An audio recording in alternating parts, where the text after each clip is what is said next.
welcome back to our echoing. Oh wait, not our. Welcome back to the echoing health. Or no, dang it! What the frick? I was trying to hold my laugh in for all of that. Okay. Welcome back to Echoing Vitality Podcast with your hosts, Taylor and my husband, Josh. We're excited to have you here on episode 3 of our podcast. Yeah, very excited to get this going a third time. So for this one, I was thinking about our story and how we have had people ask about our story and how we met, and I figure this one is just kind of a fun one. Our last podcast was geared towards seasonal affective disorder, and the standard American diet, and we figured this one will be just a fun one, getting to know us a little bit more. So yeah, we just want it to be a really fun, educational podcast. Yeah, so should we just start at the beginning? Yeah. Let's start. Once upon a time, in the year 2010, long ago, when Taylor, she was still in high school. Just kidding, I won't do that the whole time. Okay, that would be great. Yeah, so how do you want to begin? What do you want to start with? Okay, so let's just start with the facts. Let's start with the facts. Yeah, the facts of our relationship. Okay. How did it begin? Where did it begin? Where did we meet? Let's start there. Okay. Because that's a good place, I think. Yeah. Where did we meet? Circling Raven Golf Course. Boom. That's that. Who liked each other first? How about you tell the story about Okay. Charlotte always talking to you? Okay, my Annie, whose name is Charlotte. I call her Annie for Auntie, but it's Annie. So my Annie, just so you guys are very clear, that's my Auntie. So anyways. And her name is not Annie, though. It's Charlotte. Yes, thanks for clarifying one more time. So I will be referring to her as Annie. Josh will probably continue to say Charlotte, but it's the same person. Yeah. So anyways, she is a pretty avid golfer, always golfing at Circling Raven. And when I turned 16, I had started my first official job out there as a guest service representative. And so I'm 16 years old. I go after school and I work on weekends. And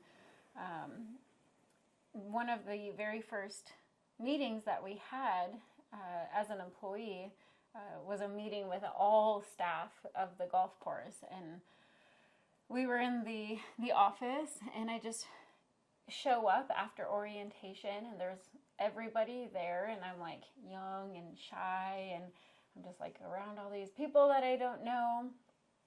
And Josh was there. That's right. I was the staff. He was a part of the staff, yes. Also guest service representative. I was repping the guests. Services. Yeah.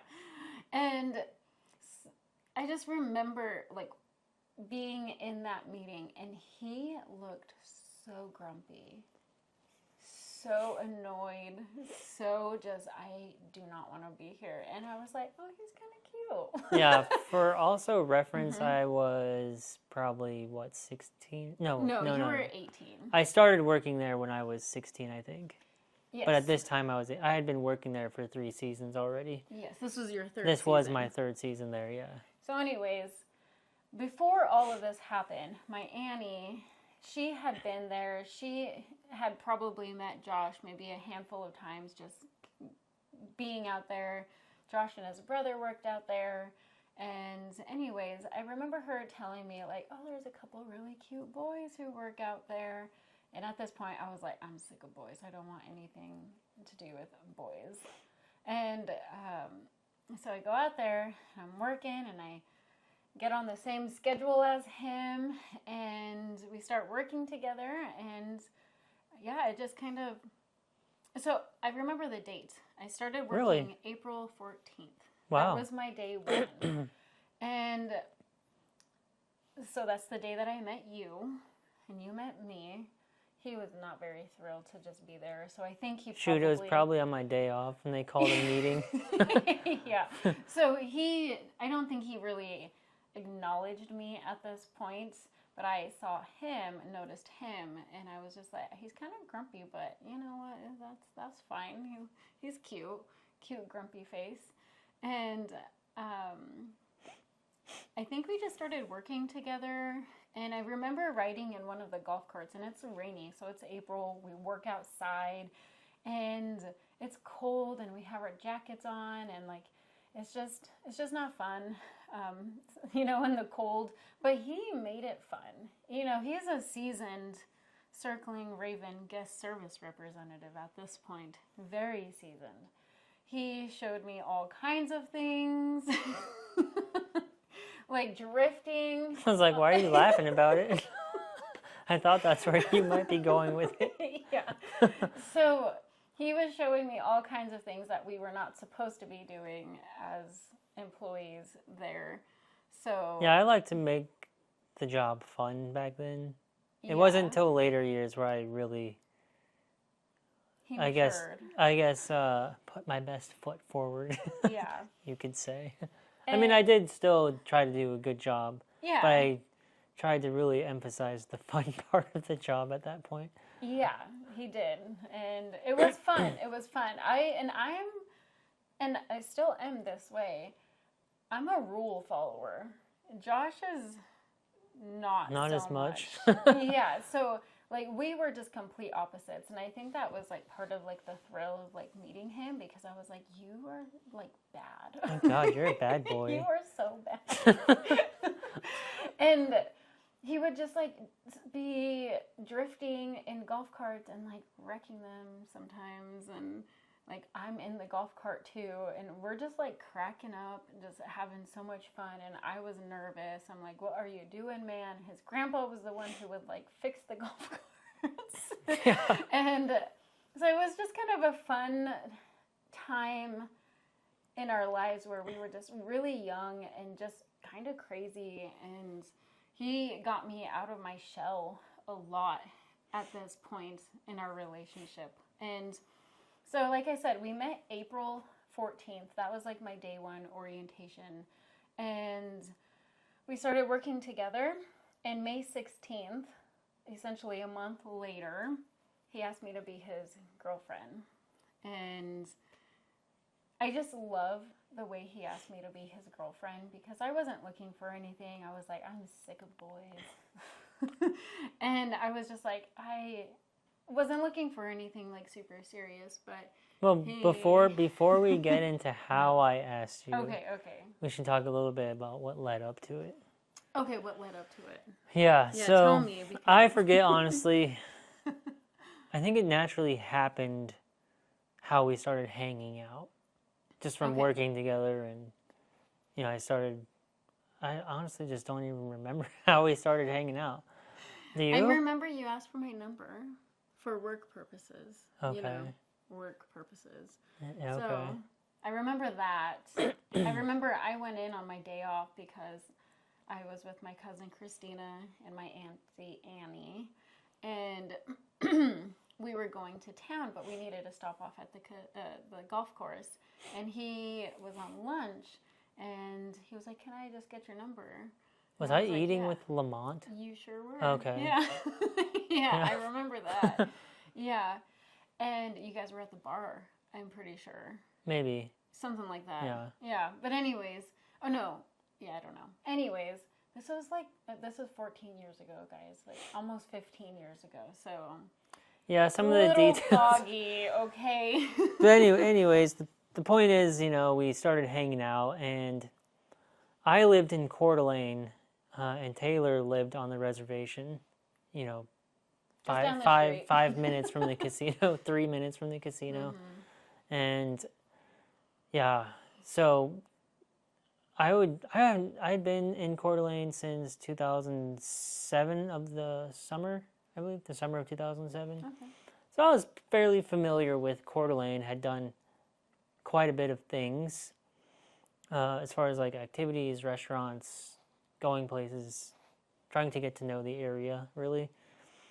And so when I met Taylor and we started hanging out, I felt like I had to show her around because she didn't know anything. She didn't know anything, dude. And so I would be taking her to like the Coeur d'Alene Resort. I've never been. They had these things called, they still do, they're called gooeys. Basically just imagine a huge like wine glass, like a big, I don't know what they're called, just a huge ass wine glass packed with ice cream, any sort of candies that you want, gummies, whipped cream toppings. Like this thing is like this is the ultimate dessert. And so I was like, yo, I gotta take her to get a freaking dope dessert. He was like, you've never heard of a gooey? I'm like, we're going there. no. And then, you know, I took her to hike Tubbs Hill. She had never hiked Tubbs Hill. I'm like, what's I Tubbs was Hill? like, you never hiked this? This is a freaking gorgeous hike here, right in town. We did some other various things, like just random restaurants and driving around different places. And I thought, you know, after hanging out for a while, well, not a while, I guess it hadn't been that long, a month. Barely a month. I thought it'd be cool, yo. I had a job, and I also had bought an Audi. Did I have the Audi at this time? You did not. No. You had I had the Taurus. Okay, my grandpa had given my brothers and I a Ford Taurus. So it was silver. The gas gauge didn't work. So you never knew when you were going to break down, truly. But anyway, so I take her to Red Lobster. Because I thought that was, like, if you go to Red Lobster, you're freaking balling, dude. Like, that's a nice place. Like, this is some fine dining right here, Red Lobster. And he had asked me, like, what's your favorite food? And I'm like, seafood. So he probably was like, ooh. Boom, baby. Going to Red the Lobster. spot. So anyways, now back to, you know, how I asked her there. Okay. Yeah. Good backstory. Yeah. Yeah, and I'll add to this. I remember he was like, what have you ever done in Coeur d'Alene? I'm like, Walmart. And the Top of China buffet. Top of China buffet. And McDonald's. And I'm like, that's all we would ever go to town for is like grocery shopping, the mall, McDonald's or whatever, fast food. And then we would go home. You know, there was not much exploring. I've done Silverwood and Triple Play, but nothing else really growing up. And so he was just probably so sad for me. I was like, yo, this chick why is she so sheltered? Yeah, like, you grew up here? What the fuck, dude? Like, I'm like, I grew up on the res, not Coeur d'Alene. Yeah. Yeah. So anyways, we're sitting at the table eating whatever, and then I finally muster up the courage to ask her out. And you can tell him how I asked you. Okay, so it was so sweet. I really don't remember, like, all the details about, like, the dinner. Like, I don't remember what we were eating or anything. But I don't either. But I just remember he was just, like, so I could tell he was so nervous. And he was just like, hey, and, like, he's saying it like this. Hey, so do you, like, want to be my girlfriend? Because this... I'm in this for the long haul. He, like, didn't even let me answer. He was like, I'm in this for the long haul. And I was just like, what? You know, I'm, like, thinking, like, holy crap, this is, like, he's asking for the long haul. Like, I'm 16, and I'm like, oh, yeah. I mean, I really liked him, and he was great, showing me around everywhere, treating me to Red Lobster. Like, it was grand, really. And so I said yes, you know, because I just loved the way he asked me, like, oh, he's in this for the long haul. That means he doesn't really want to give up on us for whatever reason. And or if there were reasons, you know, to give up. Like maybe he was true about that and honest about that. And now that I think about that, I am just so thankful he asked me in that way, because literally just telling me that he was in it for the long haul meant so much to me. Like, oh, you're not going to just give up on me when things get tough. It meant that he didn't want this to be a short-term fling or whatever, which I wasn't really interested in anyways. And I wasn't even like, I mean, I'm 16, you know, at this point. I'm like, wow, I got to think about the long haul. And like the long haul really felt like into my 20s. Like, you know, I'm like, oh my gosh, that's a long time. And it's just, I feel like it just shows like Josh's character and how he did show up in our relationship. Even when our relationship was like horrible, like he was still there and I was still there, even through all of the hard times. And him saying, I'm in this for the long haul, is really what kept me going. And he can speak to this himself, but like that's really what made the hardest years of our lives worth it. And I think that's part of why we are so strong now, because of literally those simple words. And I felt like that like set our standard for a relationship. And we'll talk about a couple other things too, because I think this is kind of cool. I don't know if other couples do this, but we did this as a 16-year-old and an 18-year-old.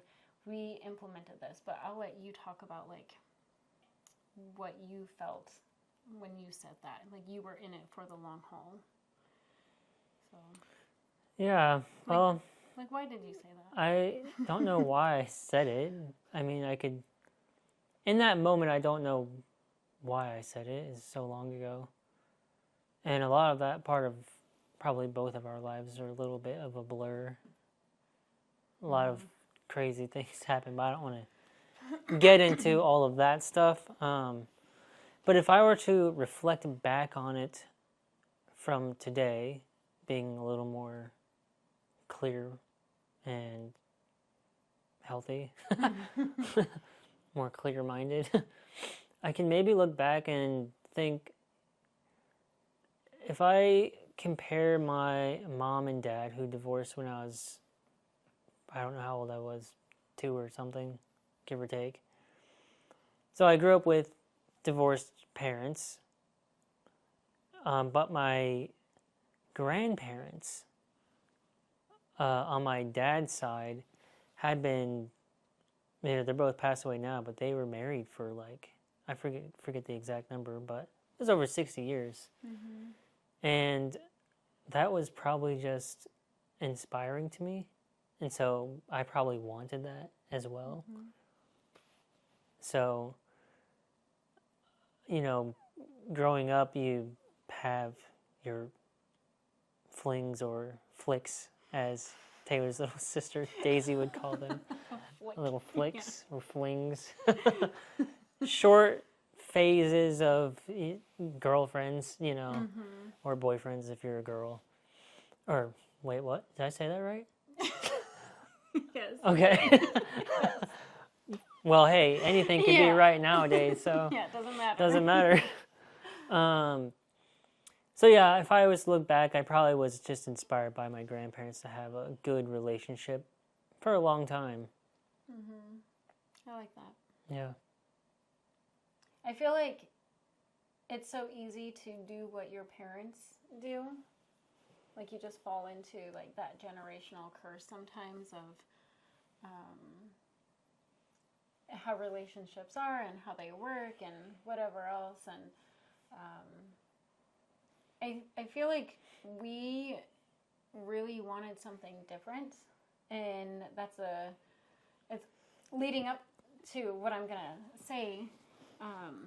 All of this, like there was some standards we had in our mind already before we even got together.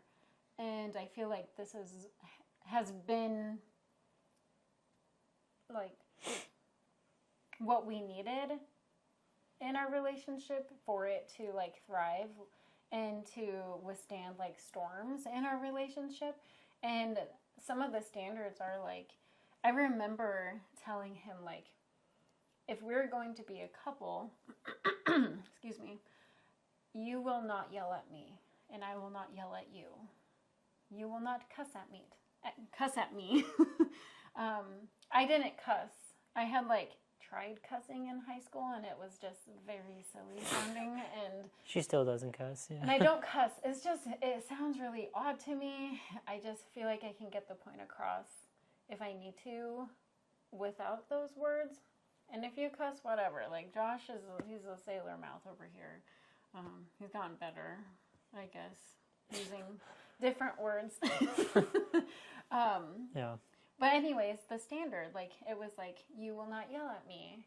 I made sure that he understood that, and he never really did. I mean, there was a couple points in our really darkest days where we were like, you know, just that tension of like, ooh, and maybe some elevated voices and maybe a bad word slipped or whatever. But I want to say it was less than 5 times, like in our entire relationship, where it was like really intense, bad, not good. And I feel like that says something, and it's not to say that we've never had arguments or anything, but it was a certain level. We would call each other out, like, hey, don't treat me that way, remember? Like, that's not what we agreed to. It was a lot of like that. So like even if it slipped, it was like, hey, that's not how we do things. That's not us. And it may not have been right away, but it would be like after the fact when we would have disagreements or arguments or anything like that. We would always come back and be like, remember when we said we don't treat each other this way? Let's go back to that. And I feel like that's really, really been pivotal in our relationship through the storms. Would you agree? I would, yeah. Yeah. So just wanted to put that out there. I don't know if other couples do that, like set standards, like we're not doing this. This is how we treat each other. Here's how we will uphold. And I feel like that was just very natural for us. Like it did come very naturally. Well, actually, I think a lot of couples do set those standards through vows. Oh, vows. Mm-hmm. But we were not married until 14 years later. 13. Or 13, yeah. 13. Mm-hmm. 13 years later. So we had not gone through any ceremonies or anything like that, saying like, hey, I'll be with you through sickness and health and whatever other people do their vows of to set the standards. So, yeah, I feel like it's actually interesting that we had set standards as just boyfriend, girlfriend, essentially. And fairly early on, I would say. Within our first year, I think. Yeah. Yeah. I mean, I think, so this is interesting. So we met in 2010, and I don't remember the time frame. I want to say I was either still 16, maybe 17 for sure. Like somewhere in this like time frame here. I actually ended up moving in with him.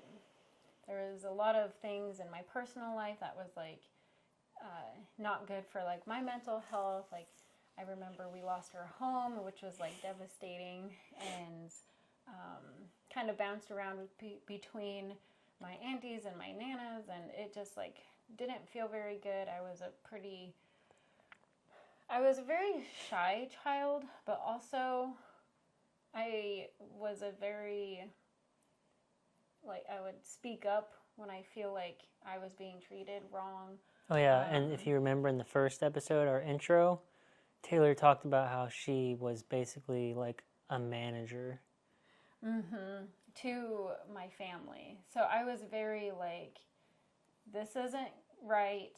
I feel like, and I would like speak my mind, and sometimes that got me in trouble. I've always been very opinionated. So, like I said in the first episode, like I feel like I've always had a lot to say, but I never say it. Or when I do, it's usually with just like close friends and family. And so I feel like that would get me in trouble quite a bit. And I was just like, you know what?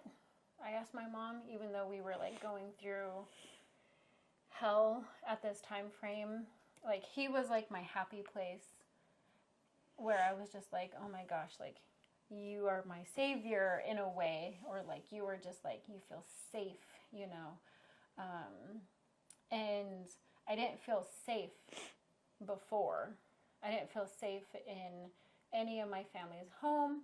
And granted, it was a very, very difficult time for my family. We had lost my cousin, and everyone was just really sad, you know, about this losing him at 21 years old, and that was absolutely devastating.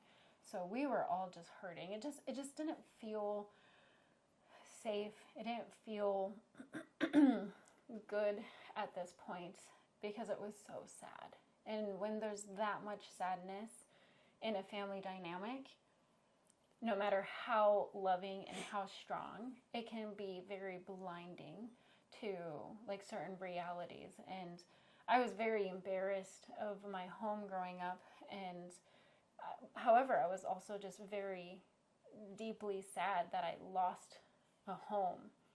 That was my home, and I just felt like nowhere else was home, but he felt like home during this time. And so I asked my mom, I was just like, you know what, I'm going to just ask her because I can't live like this. I don't feel welcome. I don't feel good in these spaces. And this is really something that I've never really talked about ever publicly at all. But, you know, it's a part of our story, and really the push behind why I moved in with him so early. And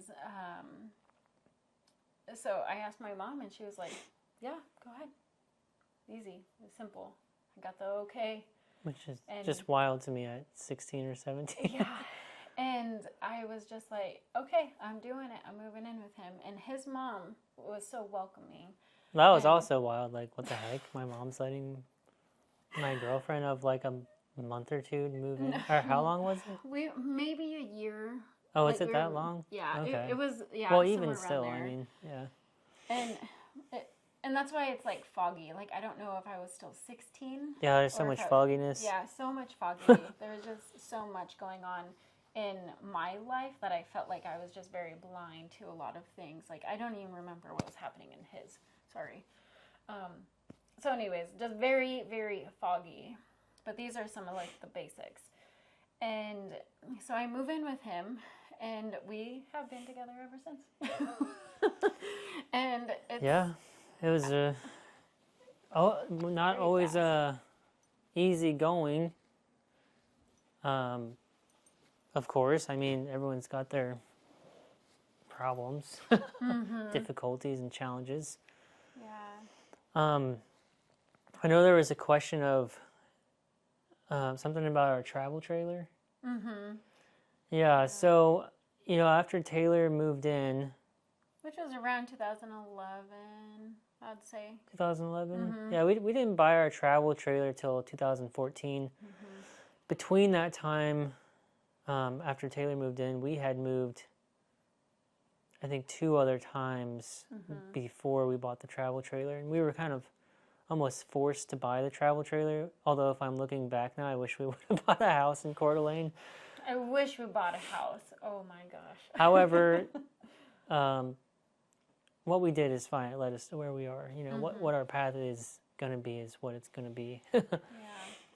And so we had moved into another house, and my mom actually had kicked Taylor out. That was in 2014, which is why we bought.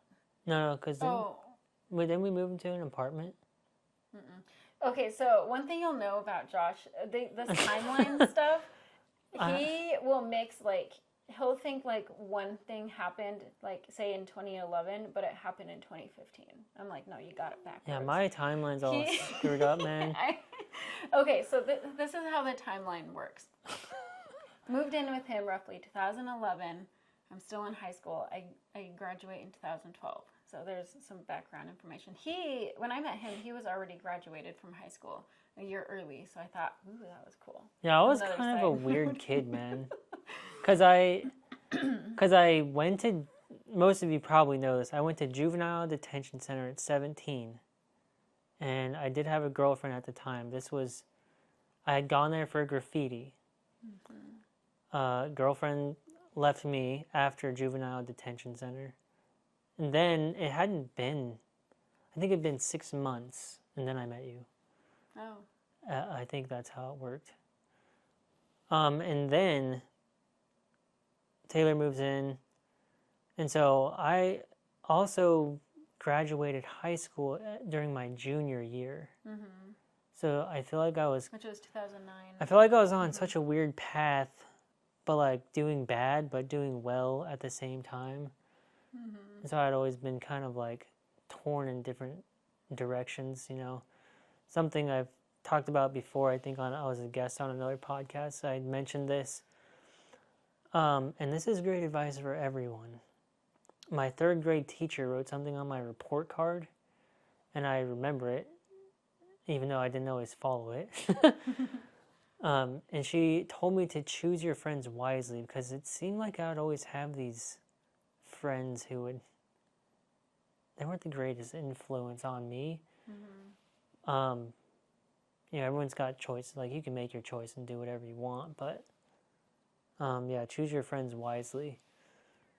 But I think that's how I kind of went to juvenile detention center in the first place, because I had friends who also wanted to do graffiti. And I was also a parkour guy. So it was like graffiti and parkour. Oh, those go together pretty nice, because you can climb buildings and do all kinds of shit where people do graffiti, you know, on top of things. But my point is, yeah, I forget why I was saying that. I think I mentioned that in the first episode too. No, I don't think you did. No, that I would go start a story and just be like, I don't know where I was going with that. Okay, I think where you were going, maybe, is you were on this path that, like, you were torn between the two, like, good or bad, essentially. And doing air quotes if you're just listening. Yeah. But, anyways, it's like, at that time frame, when you met me, you were, like, in that phase of, like, choosing... Oh, yeah. You know, like a different, like, way of living, like, and whatnot. I think that's why my timeline's a little foggy, too, because I was just, I don't know, traumatic events do things to you. Sometimes you disassociate or just forget. And then my other point, I think, was going to be, like, that she moved in. Oh, yeah. That was kind of weird to me. It was like, oh, my girlfriend moved in, but I feel like this is not... Shouldn't be okay, but I guess it's working. Is, yeah. And it was good for the most part, but yeah, we were just so young that it was really such a blur. I mean, that time frame when I moved in, I was still going to school 40 minutes away. So every morning I'd have to drive from Coeur d'Alene to Plummer, and that's about a 40-minute drive, and school, you know, throughout the winter, and so eventually it got to the point where, you know, that's expensive, driving from Coeur d'Alene to Plummer every, like, 5 days a week for school. I didn't want to transfer schools or deal with that at the time because I didn't know if it was truly right for me. I mean, that would mean I'd have to get my mom involved. I didn't know if she would sign the papers or be okay with that. Like, at this point, like, I'm independent and, somewhat independent of my choices at this point, like where I wanted to go to school. I had a car, like I bought my own car, and I think I bought 2 cars. I had one, and then I sold it, and then I bought another one that was a little bit newer. But anyways, so I felt like pretty independent, and this is a side note, but going back to why things were so like foggy is because 5 days a week I would drive down there. Josh would be working, and he was also going to college full time, I believe. Yeah.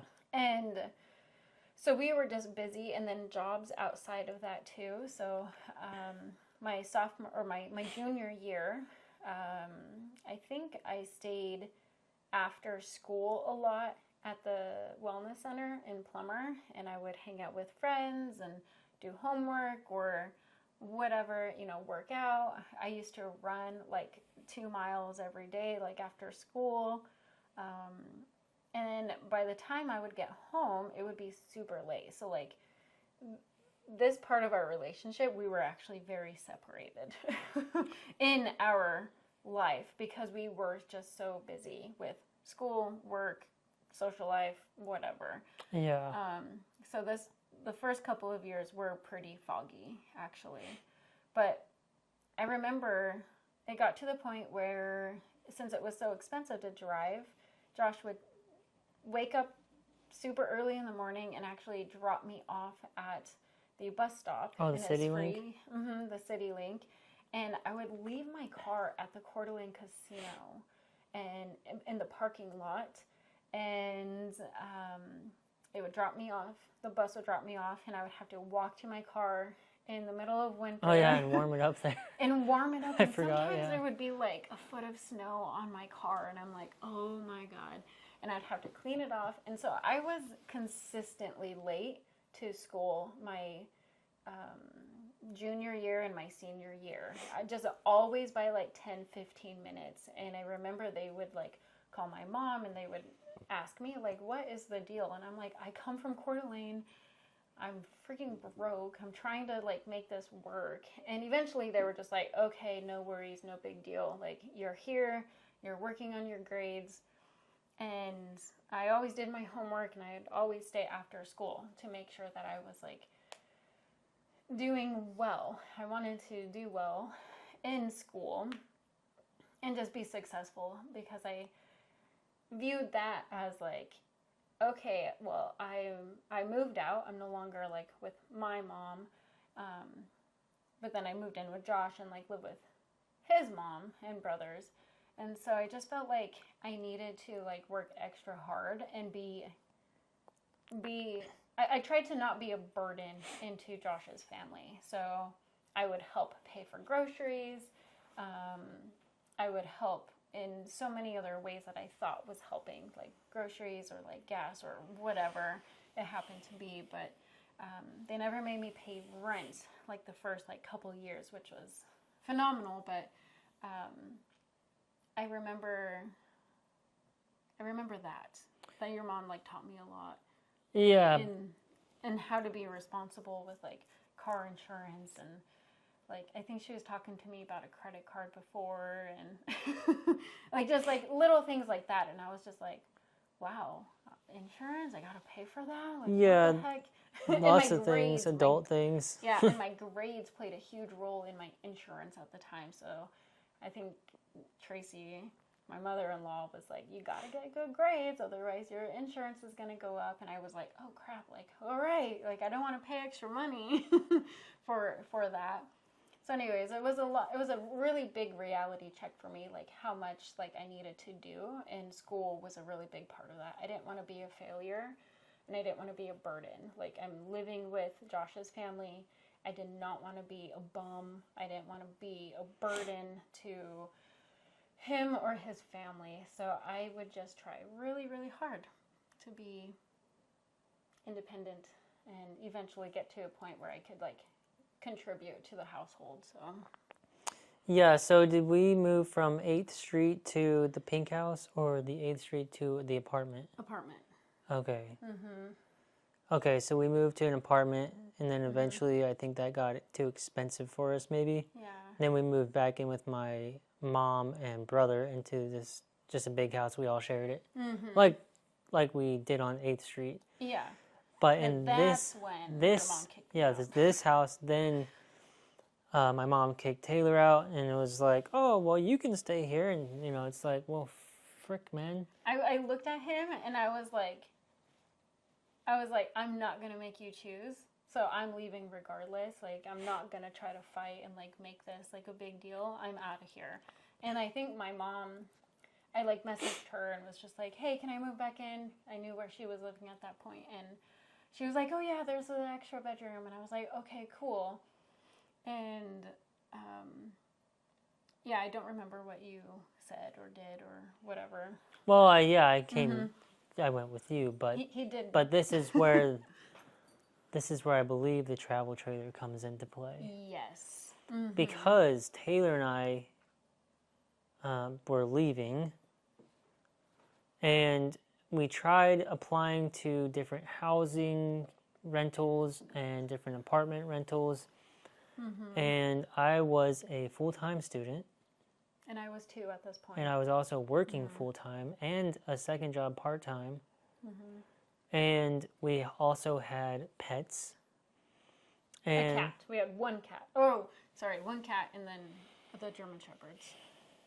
Yes, right. And so when you're a full-time student and you have pets, it doesn't matter how many jobs you have, they are going to deny you. Well, I don't know about nowadays, but that's how it was back then. We kept getting denied over and over and over again for all of these apartments, even though financially we could afford it. And even with his mom taking our 2 dogs, we had 2 German Shepherds, Coeur and Stormy at the time, and she even took them. And we just could not be approved. We would even lie that we didn't have any pets, even though we had Spunks. He was our only pet that we were going to bring to the apartment, but we would lie about it. The first apartment that we got into, we had a co-signer. So I think that was your mom actually, but she didn't actually live with us. So that's how we got into the apartment at that time. And so, obviously, she wasn't going to be a co-signer for us. Yeah. Another time, because it was shortly after she had kicked me out of the house. And so we lived with my mom, I want to say, for like the summer. Did we? Okay. Yeah, because I think I was kicked out in like May or June. It was warm. I remember it was like warm, but not like super hot. Okay. So I want to say it was like the spring. And then we bought our travel trailer because like literally last resort. And it was like coming up on another school year. This idea actually came from basically survival mode. And I think I had posted on Facebook like, yo, what the heck did we do here? I'm about to buy a travel trailer and live, in a trailer park or whatever. And kind of jokingly in a way, but like... Yeah, but our yoga teacher at the time ended up, she owned an RV park where she would actually rent to own the travel trailers. And so she was like, yeah, come look at them. And they had 2 locations at the time. So we went and looked at one spot by Riverstone, if you're familiar with Coeur d'Alene, and another one by Michael D's, kind of. It's not there anymore. But we went and looked at these trailers, and we were like, bro, these are not nice. like, are we really going to fucking live in this? Like, it was like, no, we can do a little better than this. Yeah. And so... This was before we knew van life. Like, this was before any of that. This was, like, popular. Like, the van life, the trailer life, like, living on the road. We knew nothing about this lifestyle. Like, this was purely out of survival. Had to move out of my mom's place that she was at because I just, like I said, it was really hard for me to live with her. And we just needed to be, like, independent. And it was just one of those things where survival, we were just trying to survive. Like, I feel like we've been surviving. Yeah, for quite a while. Yeah. So we find a travel trailer at Blue Dog RV. They were off Highway 95 at the time, where Nissan is now. And we found a pretty nice trailer there, and it was for sale for like, I think $24,000.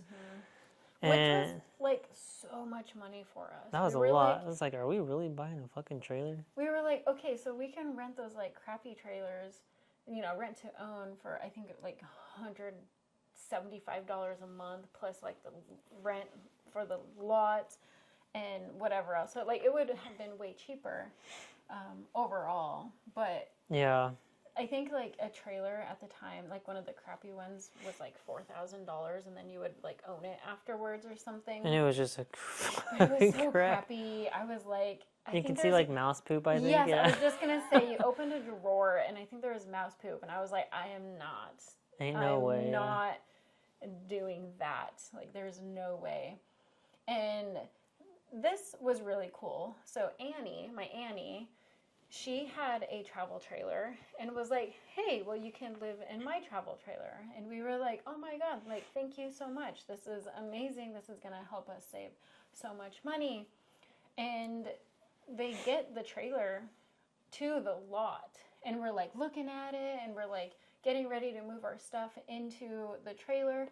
And it's October, like it's getting, and we had done some research, and a lot of the research said if there's a roof leak, if there's any sort of leak in the trailer before winter, like, do not do. Like, it's going to cause mold, and it's going to cause a lot of damage and whatever. You need it to be covered. But if you're living in it, you can't have it covered because you need like air vents and whatnot. So anyways, we get it there and we see a leak. And I'm like, oh crap, we can't live in this. And so I felt really bad telling my Annie, like, I am so sorry, like, we can't, like, it's got a leak. And I didn't know if the leak was majorly bad or whatever. And so then that's when we started looking just to buy our own. Yeah, it just didn't seem conducive to live in that during winter time. It was more of a summer trailer. Yeah. And that was the other thing, because it gets cold here in North Idaho. Yeah, so we bought a badass winter trailer. It was called an Arctic Fox. It was made for winter time. Without going into too much detail, we had some rough times learning trailer life. Oh my gosh, trailer life was absolutely crazy. So, but before we get into that, I wanted to thank my papa, and I want to say your mom, maybe. Yeah, they both gave us like $1,000 each. Yeah, and I think to help us with the down payment. Yeah, so super, super like fortunate, and we had support in that way, which was so awesome. And I just remember feeling like, oh my gosh, like we're buying our first home. Yeah. Like we're buying our Yeah, it was first exciting. home. And it was a nice trailer. It was super nice. Like, I loved that thing. It was 30 feet, and, well, I think it was like 30 feet from bumper to hitch, but the inside was like 28 or something like that. And so it was pretty small, and we lived in it on and off for a few years, from 2014 until about 2020. And so fast forward, so living in the trailer, and we can talk more about trailer life eventually, but yeah, it's not really the focus. Yeah, but fast forward to 2020, before the world went super crazy, like, in my mind, I was like, we should buy a home, and he was kind of like, I don't know if we should. And I'm like, I think we should. Like, that way, let's start saving up. And but I was like that because, number one, my dad had never bought a home. And my mom was very discouraging to purchasing a home. That's true. Yeah. He, like, most of our relationship he didn't even want to buy the travel trailer at first. Yeah, I just think that was manufactured thoughts, in my mind. And, I can sit here and say all the time, I wish I would have agreed to buying a house. But, again, our path is our path. Yeah. And I was always very much so like, I am going to own my home one day. Because I mean, at 16, my family lost our home. And that was just, you know, devastating in its own way. I'm like, I'm never going to lose my home. I'm going to buy a home. I'm going to own a home one day. And that had always just been my thought process. And so buying that travel trailer was like, oh my gosh, this is a glimpse of what being a homeowner is like. And so in 2020, I was working at the campground and making decent money. And so I was like, we should just start saving up money now, like to buy a home. And so we start looking around, and we almost bought a home in Rathdrum, and I'm so glad we didn't, because we would have been house broke.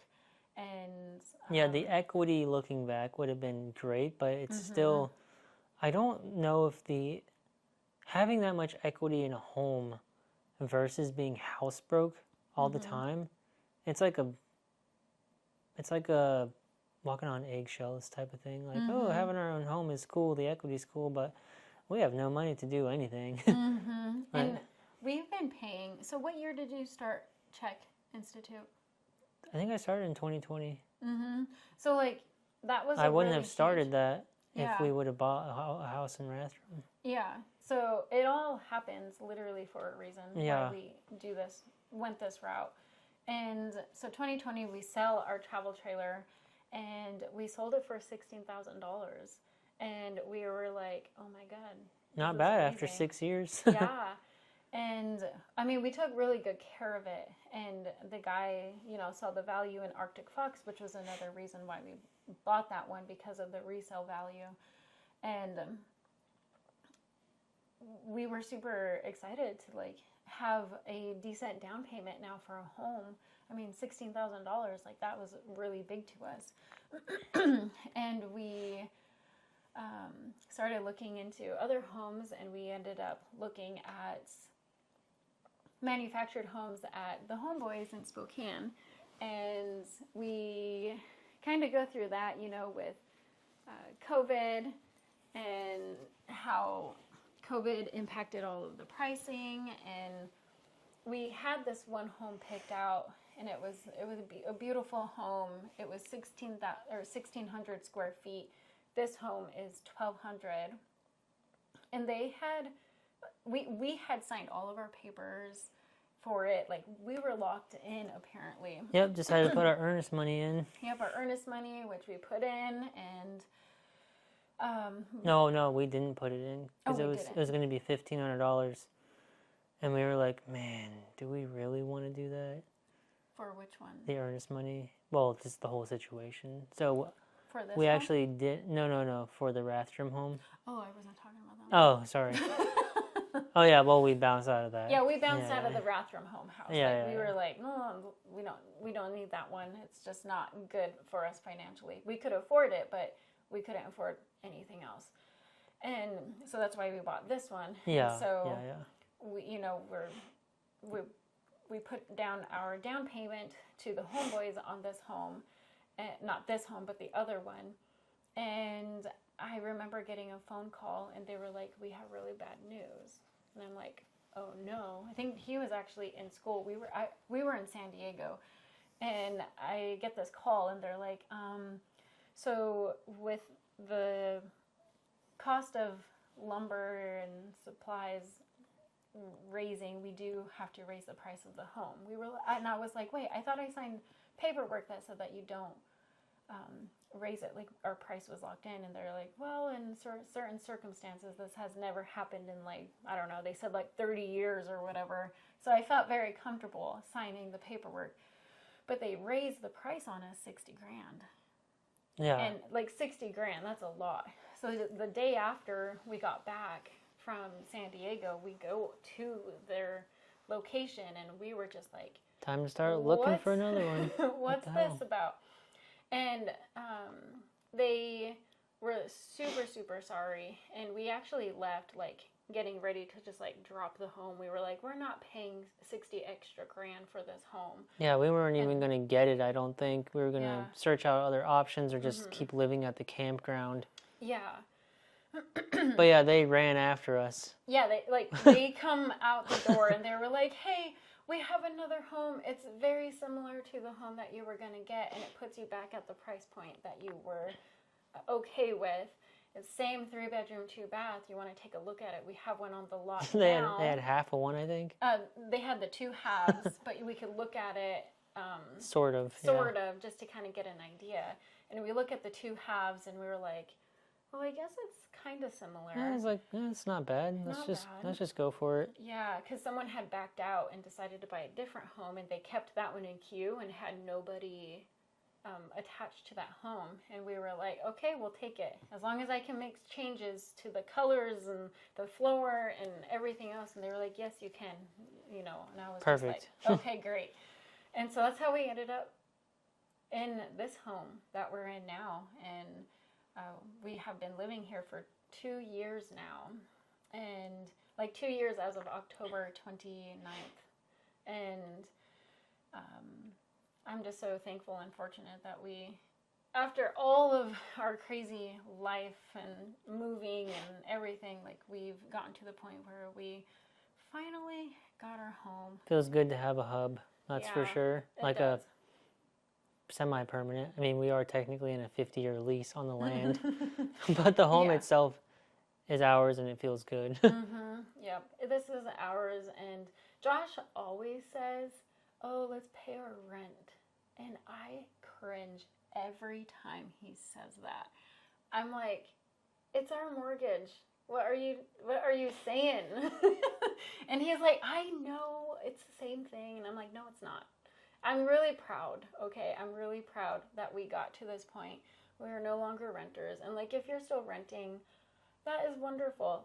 You got to do what you got to do. But this was, really something that meant so much to me. I am going to be a homeowner. That is what I need in my life. And being a homeowner, having a hub, felt so good to me. And, yeah, I feel like that's why I'm so passionate and proud. So yeah, it's been a fun journey along the way. Fun, challenging, emotional, and all those things that you could possibly imagine through all of that. But yeah, that's our story. If you guys have any questions, let us know, message us. We're pretty easy to get a hold of. Thanks for listening to our story, and hope that inspires you or motivates you in some way. Thank you for listening to the Echoing Vitality podcast with your host, Taylor. And Josh. Peace out.